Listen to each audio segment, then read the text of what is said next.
Hello, boys and girls. This is lesson 10-2, Finding Volume of a Rectangular Prism. Your learning goal today is students will be able to develop general strategies for finding volume of rectangular prisms by connecting models to formulas in order to solve and read word problems. Okay, so when we think about volume, it helps to think about the dimensions of a shape, length, width, and height. To find the volume of this fish tank, let's think about the amount of cubes that will be able to fill the length and the width of the bottom or the base of the fish tank. So what is the length of this fish tank? Let me give you a second. Okay, if you said it's 8 units, you would be correct. How about the width? If you said 5 units, you would also be correct. Okay, so now we have the length and the width, but what about height? We need all 3 of those measurements in order to find the volume of this fish tank. Let's continue to stack the layers of blocks 8 by 5 until we reach the top of the tank. And again, we're doing 8 by 5 because it's 8 units for the length and 5 units for the width. So if we start here, we add another layer of 8 by 5. We're at 2 layers. If we go down one, we add another layer. We're at 3 layers. Another layer would be 4 layers of 8 by 5. And finally, when we reach the top, that would be 5 layers. So how many layers did it take to fill the top of the fish tank?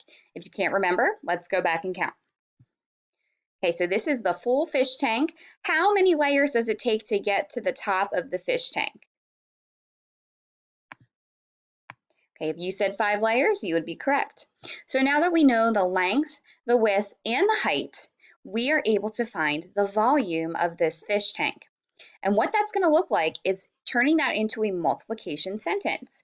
We're going to have 8 times 5, because that's the length and the width, times the height of 5. Okay, now this particular drawing did not give us any specific units. It didn't tell us inches or didn't tell us feet or yards. It just labeled them in units. So that's what we're going to be labeling our answer in, is units. Okay, so when I multiply 8 times 5 times 5, I need to take this slow. So I'm going to start by multiplying 8 times 5. Okay, and I'll give you a second to figure out what 8 times 5 is.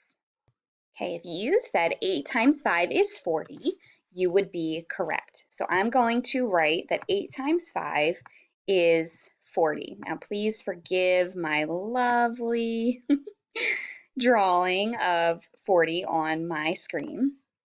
Now that I've solved 8 times 5 equals 40, I need to bring down my last 5 to multiply 40 times 5. Okay, now I know that you can multiply tens or multiples of tens very easily, that you could do 4 times 5 and tack a 0 onto the end. Okay, and if I do multiply 4 times 5, I know that that would give me 20. But since I'm multiplying by a multiple of 10, I have to tack on that additional 0 to the end, and that gives me 200. Okay, now I'm not finished because I did not label my units. Okay, now we talked about how this particular picture did not give us inches, feet, yards, so it just labeled it in units. I don't know what that little extra piece up there is. Oh my goodness gracious. Let's try this again. Guys, you know how I am. Okay, so units, and these are cubic units. So you know how when we do area, we do units squared, and we write the little 2 to represent squared? Well, when we do volume, our units are cubic units.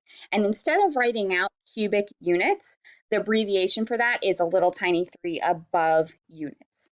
Okay, I hope that this helps you with your lesson this week. Please feel free to reach out to me via email if you have any questions.